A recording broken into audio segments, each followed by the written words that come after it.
Hey folks, the Desert Artist here. I want to talk to you today about as an adult that's been, probably should have been diagnosed with ADHD, but that's a fictitious disease. I found out that the guy who invented the disease actually declared it himself, that it was fictitious, in the order for the pharmaceutical companies to sell more product. Now, I've been doing a lot of thinking about this stuff, and I'm thinking that ADHD may just as well be a product of one's environment. And here's how I think such things. Me, apparently having it for my entire life, yet being undiagnosed until I was by my wife, who has a master's degree in special education. I think it can be diagnosed anywhere from like around a small amount of Asperger's to to semi-autistic, and I think I could fit into that category. Let me tell you a little bit about my background. Now, let's see. When I was in 6th grade, I was in Omak Elementary School in Washington State. And I remember not making the grade and having grades enough to pass. But there was enough to where there was a parent-teacher counseling, and it was suggested to my mother that she hold me back a year because I was apparently too immature to go into the 7th grade. Now, I got a lot of hacks in school. Yeah, I want to take a board and they beat your ass. That happened to me many occasions. I remember, matter of fact, on my second tour in 6th grade, I was in Tonasket High School. We had moved, which is apparently the reason why I thought it was okay, because I wasn't going to be in the same societal situation. So on my second tour, I had a horse accident halfway through school. So I had slammed into a tree, about 30 miles an hour, and laid at the base of that tree for about 4 hours until somebody found me and discovered I was missing. And then I was flown to the hospital for emergency laparotomy to see what was going on in there. I'd ripped my liver open, my appendix needed to be removed, my spleen needed to be removed, and I had a bruise on my brain and my skull, and so there's a lot of different things there that that's just a physical impact. Then I don't remember whether I got hacks before the horse accident or after, or both. Well, I do remember after. I do remember afterwards too. So the horse accident didn't matter. There was still hacks, because I still wasn't right somehow. Whether it was from societal impact of being held back in 6th grade, transforming to another school, and being older than everybody, but then, well, how come you're my grade? Well, yeah, try to explain that one.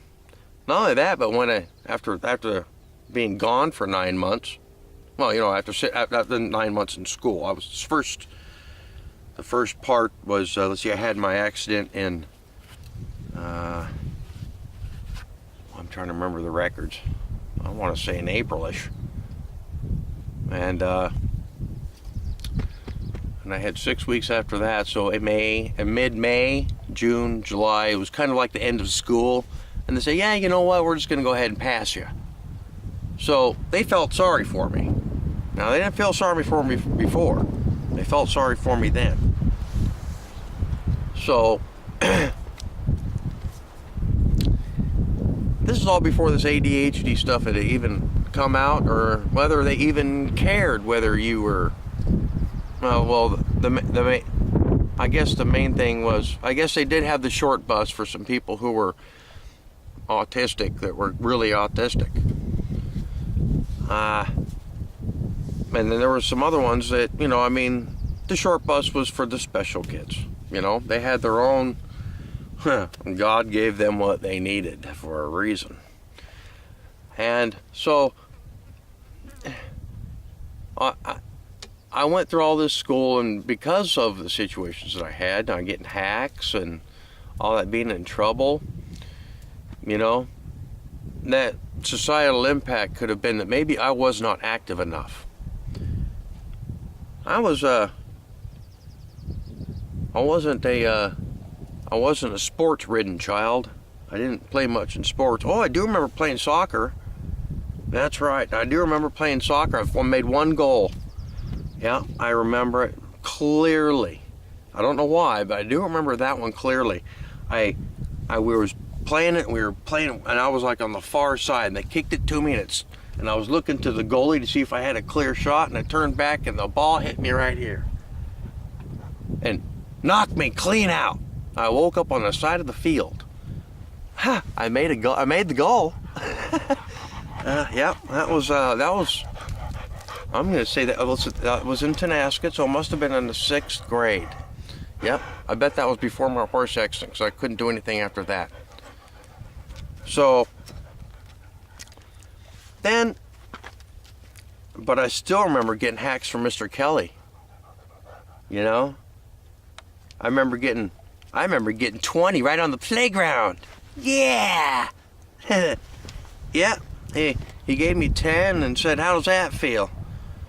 And I didn't say much, and he said, "Well, you ready for your next 10?" Well,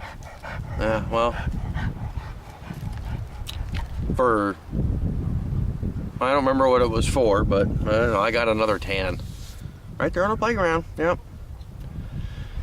Yeah, I remember being a kind of a pest on the bus too. You know, if you have a kid who you think has ADHD, he might have high intelligence. He may be bored. He may be being picked on because he does things a little differently. Not everybody's brain works the same. Trust me, I know. So when everybody's brain doesn't work the same, and you know, I got picked on my entire childhood because, well, my brain didn't work the same either. So, you know, I remember getting drugged down the field in Tenasket as a freshman. Yep. I got drugged down the field every day, in the morning and in the afternoon. Yep.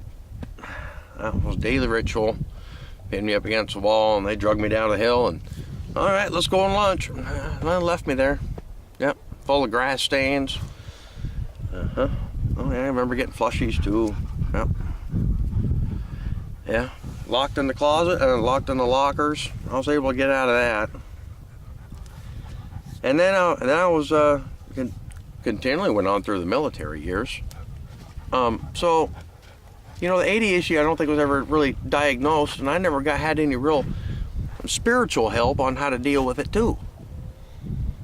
You know, so I think a lot of these things can go into hand in hand in dealing with ADHD if you really want to be drug free from these drug companies who solicit their drugs to the doctors who diagnose your child with a wrongful disease that it could be done with a natural, healthy way. You know, when I was a child, we didn't have a whole lot of video games. I remember Atari, but you know, that was, you got bored of Atari after a while. You know, and I craved being outside. You know, a lot of today's kids, they're lacking exercise, and I think that's degrading their health. And it being degrading their health means that they're storing different reserves in their body, which means their body has to act in a different way in order to digest those things, having different acids, different amino acids, and different things to chewing all this stuff.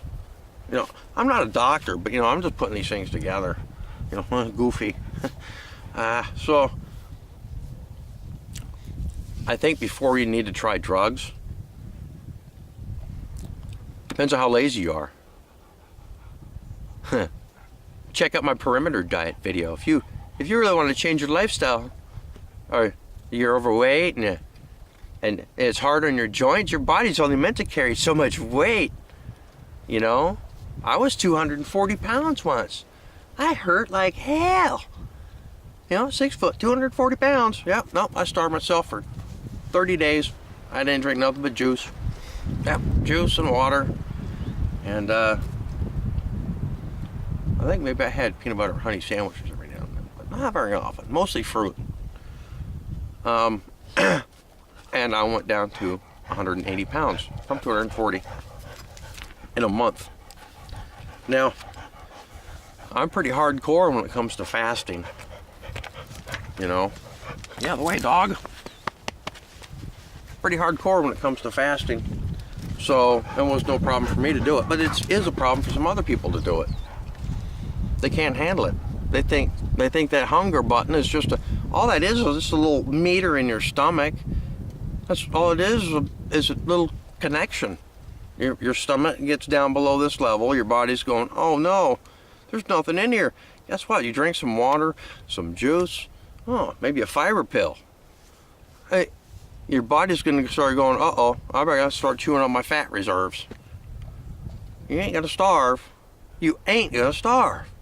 You may think you're going to starve. You may think it's the worst hell in the world. No. Worst hell in the world. Go in boot camp. That's getting a little closer to hell. A lot of those people, I don't think a lot of people can handle that. No, they give up before, because it's all voluntary. Yeah. You want to give up? Okay, bye. Be safe. Have a nice life. Your choice. Just like accepting God. Your choice. Yeah. You want to live in a world of negativity and have bad things happen to you all the time and try to not have that connection to the good path in your mind and your soul and your spirit. And, you know, even in the Bible it says we need to eat healthy. You know, the first part of it, when we lived to be hundreds of years old, we couldn't eat meat. Well, it doesn't say we did in the Bible anyway. That's not what I've read so far. Yeah, I started reading the Bible. I've only gotten into the flood and stuff. So, but I noticed that after Noah, well, we could be able to start eating animals and stuff. And, well, that led me into thinking, well, all of a sudden we can't start, we're not living as long, and now we're eating animals, which are creating byproducts in our body. Oh, speaking of byproducts, a lot of the kids nowadays, look at what they eat. Holy cow, if they eat actual fruits and vegetables, they might be getting the nutrients that they need to, well, provide them to be laying around and playing video games all day. You know, I mean, holy smokes. Get out there and play in the woods. Learn some stuff, you know. The Great Spirit gave us the nature and the world around us to... The Great Spirit, listen to me. I'm sorry. God gave us all this stuff to learn about and understand. Everything we need is provided by nature, not by craft. Well, maybe home craft beer, maybe. So let's see. Doctors, they give medicines to treat the let's see, they don't treat the illness, they only treat your problems. Oh, it gives me pain, they give you a pain pill. Well, that has side effects, and those side effects are toppled by improper diet, and they don't allow your body to absorb only certain things. And well, once you get past a stage, you know, it's like when you're diving in the ocean. You know, I've been out there scuba diving. I was out off the coast of Cuba when we were in Gitmo, and I was diving down, and I was a big manta ray down there on the bottom. I was like, rad! You know, in the water you can't tell how far it is down. I don't know how big the manta ray was, but I dove down, and I had flippers on. And I dove down, and I dove down, and I dove down, and I dove down. I'm like, holy crap, I'm running out of breath. that manta ray did not seem to be getting any closer. And by the time I got down close to him, he took off, and I'm like, well, I guess that option's over with. And I went back up, and I kept going up and going up and going up and going up and going up. Holy crap, I was way down there. You know, after you get past, you know, like a certain amount, you have no more flotation. You start to sink. Plus, you're flapping your fins. You're bye. Coming back up, it was hard. Let me tell you. I remember coming up, and I didn't know how far the surface water was either. You know, because when you're down that far, it's just the same way. You don't know how far the surface is. You don't know how far the bottom is. You're just there. Kind of a wake-up call. I guess a lot of people would call that a God moment. I didn't see it then. I still had a long way to go and a long way to travel to get the knowledge where I have now, where I can talk to you folks like I'm talking to you now, and in a layman's terms. You know, I'm not a smart man. I'm an intelligent man. So once you get past that point, you know, you got to go. You got to fight. It's hard. You got to fight, just like praying. To hear the word, to hear the God coming to you in the head. Boy, it's hard work now. It just doesn't come to you. You really got to listen, and you ask and try. I mean, it is hard. It's not something, you know. It's like going into meditation. Oh yeah, meditation's easy. No, any little thing can wake you up and pull you right out. When I go into meditation, it's when I start getting the bed spinny type phase and start sinking. Bang! I jump right out of it. I have not been able to get past that and get into that out of body phase yet. So, ADHD. Do my kids need drugs? Probably not. Do my kids need a proper diet and exercise? Yeah. You know, use your tool of choice as a weapon to deal. You're a weapons dealer. All right? Here's what you're doing. You're a weapons dealer. You're a parent. Okay, well, guess what? I have no kids of my own, but, you know, I mean, if I was a kid, boy, I'd be sure wanting to get my Atari back. You know, if I did something bad, well, you take that away, and until you get dishes done, you can't have that. You know, that's all along doing the chores and the making money, but that's all personal decisions that are left up to you, not me. I'm not a prophet. I'm not a guy I'm not a teacher. I'm not a preacher. I'm just a layman. I'm an artist who's trying to understand the Word of God and the power of things that are. The things are, we have troubled children today. And the children are our future. And in order for us to make a better future, we need to revert back into a proper diet and proper exercise. The kids got to get the wiggles out, just like the dogs. Your pets. Yeah, you wonder why your pets are being pesty and they got wiggles. They got to get out now. They got to go pee. They want to go out and sniff stuff. They want, come on, Dad, you get to go outside. How come I can't? I don't want to go just in the yard. Come on, you know. They're just like kids. They got thoughts too. You know? Just live well. Be safe. If it is to be, it's up to me. Remember that.